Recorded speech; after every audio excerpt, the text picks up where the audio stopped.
দেখেন এই দুনিয়াতে দুজন ফেরেশতা এখনো উল্টা ঝুলতেছে, যার নাম কোরআনে পাকে এসেছে হারুত মারুত। ওই দুজনের নাম কি? হারুত মারুত। এই দুজনে এখনো উল্টা লটকায় আছে, কিয়ামত পর্যন্ত লটকায় থাকবে।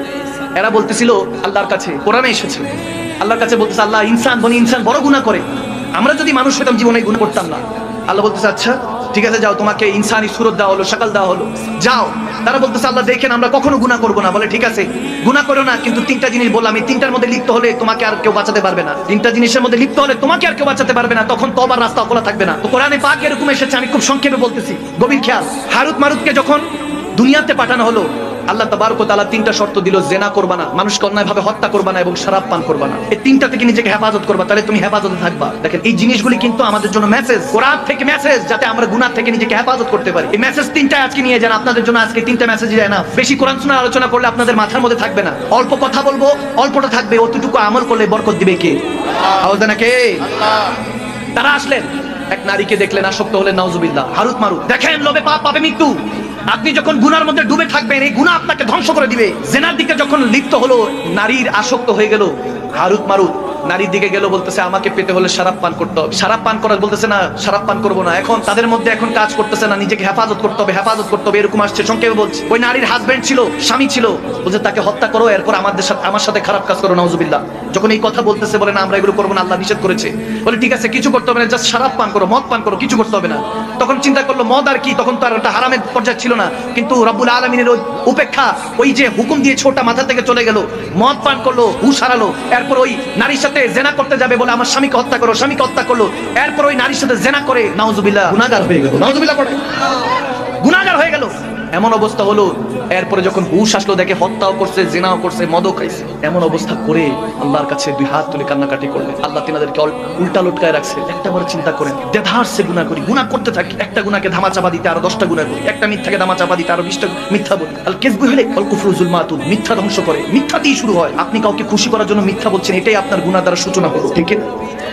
মিথ্যা থেকে নিজেকে হেফাজত করতে হবে, চোখকে হেফাজত করতে হবে, কানকে হেফাজত করতে হবে, রূহকে হেফাজত করতে হবে, জিসমের অঙ্গ প্রত্যঙ্গকে হেফাজত করতে হবে। আপনি আজকে মারা যান, 1 মাস পরে আপনার জিসম খুঁজে পাওয়া যাবে না, আপনার কাফনের কাপড়টা আপনার সাথে থাকবে না, কিচ্ছু নিয়ে যেতে পারবো না। এই গুনার মধ্যে আমরা ডুবতে থাকি, ডুবে থাকি। ভাইরা আমার, বাবার আমার, ডেইলি ওয়াজ করি, করতে করতে মাঝে মাঝে চিন্তা করি কত ওয়াজ করব। এত ওয়াজ করার পরও মানুষের অন্তরের মধ্যে হেদায়েত আসে না, আল্লাহর খৌফ আসে না। আপনি কেন ভুলে গিয়েছেন যে কবরের প্রথম লামহা আপনাকে এই শাকলটা নবী মুস্তাফাকে দেখাতে হবে? কি জবাব দিবেন, কি উত্তর দিবেন, নবীজির কাছে কি উত্তর দিবেন? আপনি হাসরের ময়দানে আল্লাহর কাছে উত্তর দেওয়ার আগে তো নবীজির কাছে আপনার চেহারা দেখাতে হবে। প্রত্যেক সোমবারে হাদিসে এসেছে, নবীজির কাছে উম্মতের নামায়ে আমল পেশ করা হয়। আমার নামায়ে আমল দেখে আমার নবী জানি কত কষ্ট পায়, যে আমার উম্মতি কি আমল করে, কি করে। শ্রেষ্ঠ নবী, শ্রেষ্ঠ উম্মত আপনি, আপনার আমার অনেক দায়িত্ব আছে। ভাইরা আমার, বাবার আমার, এই দিনগুলিকে অযথা নষ্ট করবেন না। যৌবন বয়সটাকে নিজেকে যত হেফাজত করতে পারবেন, কসম করে বলছি, আমি অনেক বড় গুনাহগার, আপনাদেরকে কি পড়াবো, আপনাদেরকে কি শিখাবো? সবসময় আজকে আসতে আসতে গাড়ি দিয়ে চিন্তা করছি, অ্যাক্সিডেন্ট হয়ে গেলে 3 দিন পরে আমাকে স্মরণ করার কেউ থাকতো না পারে, আমাকে কেউ কত আলোচনা হবে ফেসবুকের মধ্যে,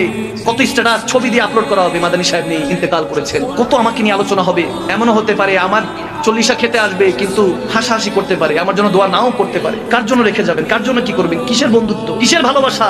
ওই ভালোবাসার মানুষ যত ভালোবাসা তো হয়, তাকে জিজ্ঞেস করেন, একটা রাত্রি কবরে আমি যখন আমাকে রেখে দেওয়া আসবে মাটি চাপা দিয়ে, একটা রাত্রি আমার সাথে থাকুন, ওই দিন ভালোবাসা ক্লিয়ার হয়ে যাবে। কে ভালোবাসে ওটা ওই দিন ক্লিয়ার হয়ে যাবে, সত্যিকারের ভালোবাসা ওই দিন মুছে যাবে। বুঝবেন সেদিন, বুঝবেন অস্তপারের সূর্য নামায় যখন নবীকে খুঁজবেন, ঠিক না?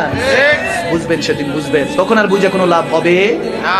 সময় সময়ের মতো খরচ হচ্ছে, সময় তো অতিবাহিত হচ্ছে, খরচ হচ্ছে। আমরা 1 বছর গেলে বার্থডে সেলিব্রেট করে, এটা চিন্তা করে না 1 year গন, 1 বছর চলে গিয়েছে, ক্রমাগত মৃত্যুর দিকে ছুটছি, পিছনে মৃত্যু, সামনে কিয়ামত। এমনিতেই তো দুনিয়াদারির মধ্যে ডুবে থাকি, কোনো খবর থাকে না। গুনাহ এমন ভাবে করি, মিথ্যা বললে, মিথ্যা তো এখন চেঞ্জ হয়ে গেছে। এখন আমি প্রায় সময় বলি, এগুলো এখন গুনার নাম চেঞ্জ হয়ে গিয়েছে, পরিবর্তন হয়ে গিয়েছে। মিথ্যা বললে বলে এমনি বলছি, মজা করছি, ফান করছি। কাউকে ধোঁকা দিলে বলে প্র্যাঙ্ক করছি, কারো সমালোচনা করলে, ক্রিটিসাইজ করলে বলে এমনি গপশপ করছি। আওয়াজ দেন ঠিক না? গুনার নাম পরিবর্তন করে দিয়েছে ইহুদি নাসারারা। মুসলমান, আপনার মধ্যে ওই আভিজাত্য কোথায়? আপনি কি সালাউদ্দিন আইয়ুবীর উত্তরসূরি? আপনি কি উরতুল গাজী ওসমান গাজীর উত্তরসূরি? আপনি কি ফারুক আজম শেরে খোদা আলী উত্তরসূরি? আপনার উপরে কি নবীজি এই ইসলামকে দিয়ে গিয়েছে? আপনি আমার দায়িত্ব কোথায়? আজকে এই অবস্থায় আমরা পৌঁছে গিয়েছি বিধায় মুসলমান দেশ বিদেশে মার খাচ্ছে, ঠিক না?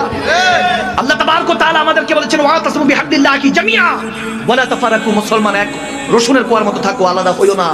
আজকে আলাদা হতে হতে হতে হতে এক মুসলমান আরেক মুসলমানের সমালোচনা, নির্বাচন নিয়ে এক মুসলমান আরেক মুসলমানকে রক্ত ঝরায়, খেলা নিয়ে রক্ত ঝরায়, দেশ নিয়ে রক্ত ঝরায়, এলাকা নিয়ে এলাকার মধ্যে মুসলমানের রক্ত ঝরায়, ঠিক না? দেখেন